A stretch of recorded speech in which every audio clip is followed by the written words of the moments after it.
बात है कि अब आप कुछ भी कर ले, आप गाना रिकॉर्ड करा ले, आप कितना भी साबरमती के संत तूने कर दिया काम, जो भी कर रहे हैं, अब राजघाट जाए या कहीं जाए, अब तो राजघाट जाने का कोई सवाल ही नहीं कुल मिला के बात वही है कि जो होना था। केजरीवाल के दावे अरविंद केजरीवाल की तरह ही खोखले हैं।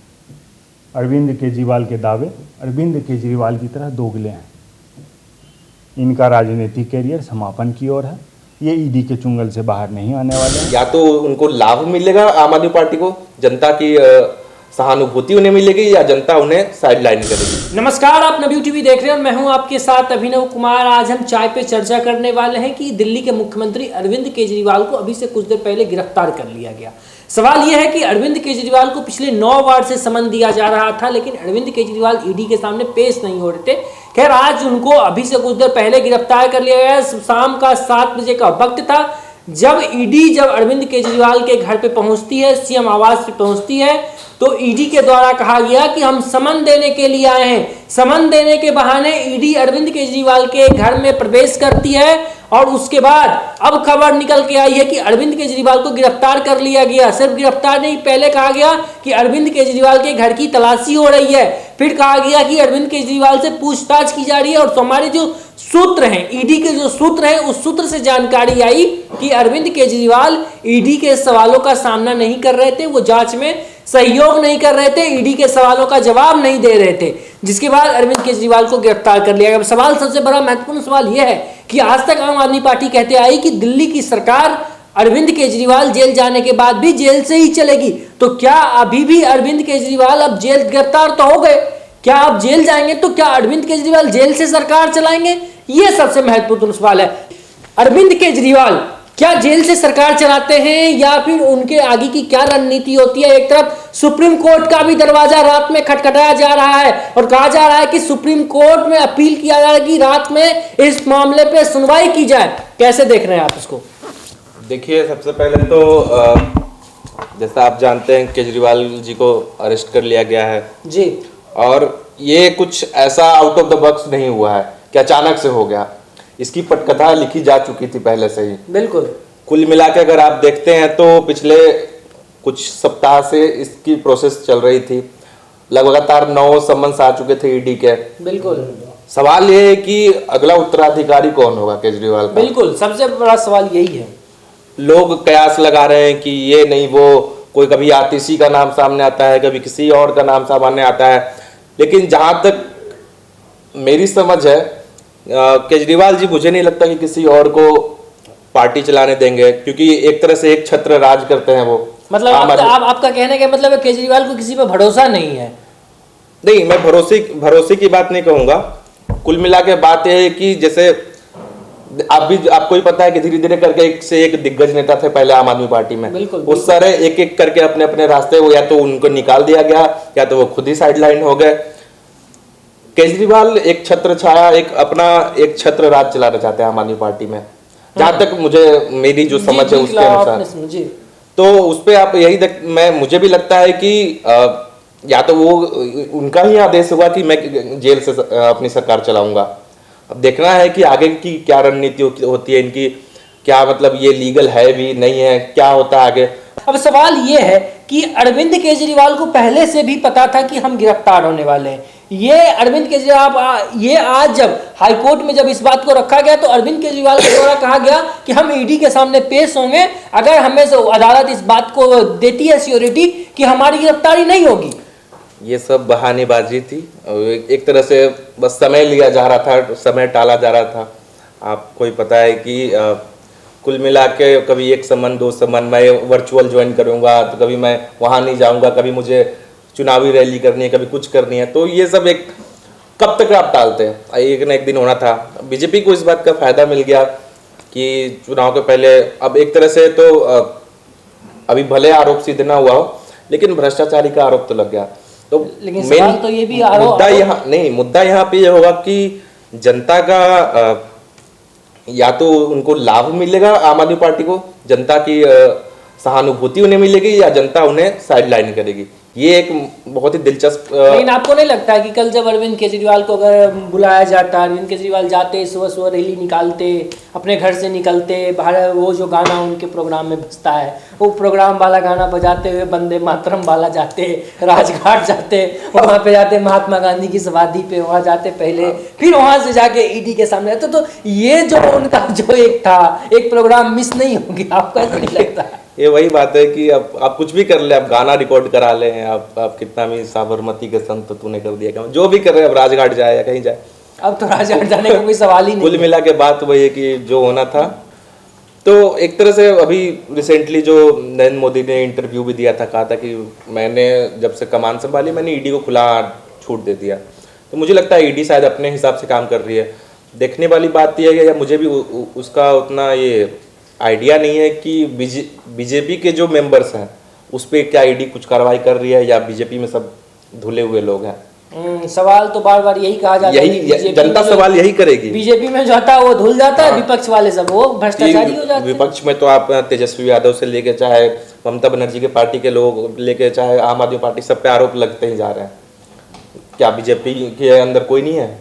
कल अरविंद केजरीवाल को जब अदालत के सामने पेश किया जाएगा तब ये तय होगा कि ईडी अरविंद केजरीवाल की कितने दिन की कस्टडी मांगती है। आपको क्या लगता है कितने दिन की कस्टडी मांगेगी? 1 हफ्ता की, 14 दिन की? फिर जैसे संजय सिंह के मामले में हुआ, मनीष सिसोदिया के मामले में हुआ, क्या सेम उसी प्रक्रिया से चलेगी? क्योंकि अभी तो कहा जा रहा रात में सुप्रीम कोर्ट का, ऐसा ना होगी फैसला आ जाए रात में सुप्रीम कोर्ट ना खुल जाए। कोई भरोसा नहीं है सुप्रीम कोर्ट का। चाहे तो ये लोग खुलवा भी सकते हैं सुप्रीम कोर्ट का इतिहास रात 3-3 बजे तक खुल गई है, तो सुप्रीम कोर्ट खुलेगी नहीं खुलेगी तो अलग चीज़ है। बट ठीक है, अब कितने दिन की रिमांड मिलेगी ये हमें भी नहीं पता है। बट हाँ, प्रोसेस ईडी भी पूरी कोशिश करेगी जितना ज़्यादा समय का इन्हें रिमांड मिले। अच्छा, एक तरफ चुनाव है, एक तरफ आम आदमी पार्टी के कार्यकर्ता अब कल से या कहें अभी से ही सड़कों पर उतरने का जो सिलसिला है वो लगातार चालू हो गया है। और कल आम आदमी पार्टी के हजारों कार्यकर्ता कल दिल्ली में उतरेंगे, जिसको लेके अभी से दिल्ली पुलिस तैयारी कर रही है। तो कल अब क्या आम आदमी पार्टी के मात्र जो मुख्य चेहरे थे वो तो मेरे हिसाब से समाप्त हो गया। अब कोई ऐसा चेहरा है नहीं। लोकसभा चुनाव भी है, दिल्ली में 4 सीट पे आम आदमी पार्टी चुनाव भी लड़ रही है।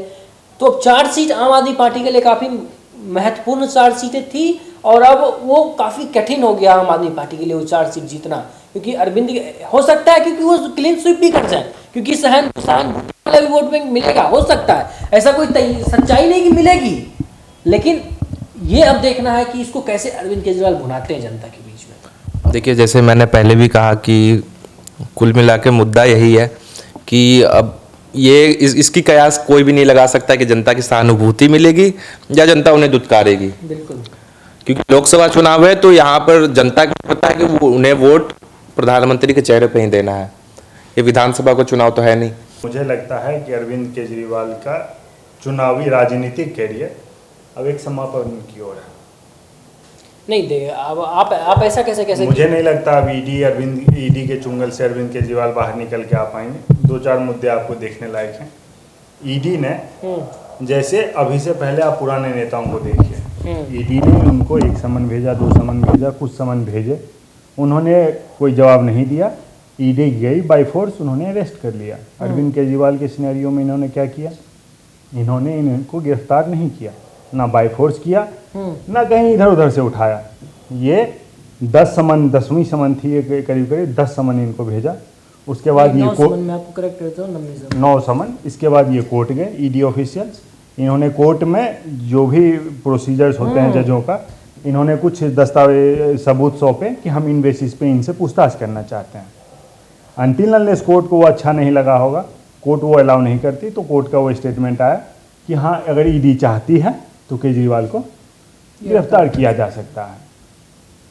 तो ओवरव्यू अगर चीज़ों को देखें तो केजरीवाल लंबे समय के लिए भीतर गए हैं।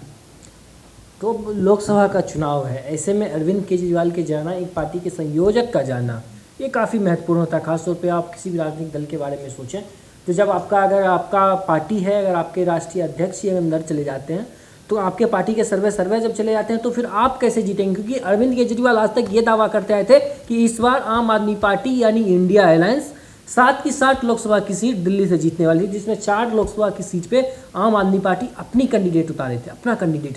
लेकिन अब वो 4 कैंडिडेट का क्या होगा, सवाल तो ये भी है। देखिए, अरविंद केजरीवाल जैसे आदमी के दावों को 100% गारंटी ले लेना अपने आप में बेवकूफ़ता है। क्योंकि स्टार्टिंग से, जब से अरविंद केजरीवाल पहली बार मुख्यमंत्री बने थे 13 दिन के लिए, तब से लेके उन्होंने कितने दावे किए। 5 साल में यमुना कितनी बार क्लीन हो गई। कांग्रेस भाजपा से उनको समर्थन लेना नहीं था। जिनको पहले वो लिस्ट बना के घुमा करते थे कि ये सारे करप्ट लीडर्स हैं, उनके सबसे लिए ज्यादा सोनिया गांधी के लिए लेके घूमते थे, शीला दीक्षित के लिए घूमते थे, दिल्ली के जो मुख्यमंत्री उसमें शीला दीक्षित के तो खिलाफ वो चुनाव लड़के, शीला दीक्षित को चुनाव हारा के बिल्कुल। आपको याद होगा जब वो जंतर मंतर बैठते थे, कितना यही इतना बड़ा एक टेबल हुआ करता था, उस पर इतना भर के बैठते थे दस्तावेज कि ये सारे दस्तावेज उसके खिलाफ हैं। और वो बार बार एक से एक बात कहते थे कि अगर किसी भी राजनीति में किसी भी नेता के ऊपर आरोप लगता है तो उस नेता को सीधा इस्तीफा दे देना चाहिए और जांच में सहयोग करना चाहिए। तो अरविंद केजरीवाल पे ये क्यों नहीं लागू हुआ? अरविंद, वही बात है, अरविंद केजरीवाल के दावे अरविंद केजरीवाल की तरह ही खोखले हैं। अरविंद केजरीवाल के दावे अरविंद केजरीवाल की तरह दोगले हैं। इनका राजनीतिक कैरियर समापन की ओर है। ये ईडी के चुंगल से बाहर नहीं आने वाले हैं। और जहाँ तक जनता का झुकाव है, तो मुझे लगता है आने वाले समय में भाजपा इसका 50% चांस है कि भाजपा इसका फ़ायदा उठा लेगी। भाजपा इसका फ़ायदा उठाएगी। अब एक आखिरी में हमारा सवाल है कि दिल्ली के मुख्यमंत्री के रूप में अगला मुख्यमंत्री आप किसको देखते हैं? क्योंकि अरविंद केजरीवाल के द्वारा और आम आदमी पार्टी के तमाम जो नेता हैं, खासतौर पर आतिशी मरलेना की अगर हम बात करें, आज के, देखिए मैं आपके सवाल का जवाब दे दूं। आज के भारतीय राजनीति के परिदृश्य को देखते हुए ये नहीं लगता है, ये 90s का इरा नहीं है कि उस टाइम पे कोई भी नेता करप्शन में पकड़ा गया, वो मेन कल्प्रिट है, वो गिरफ्तार हुआ, वो जेल गया, फिर भी वो डमी सरकार चलाता था।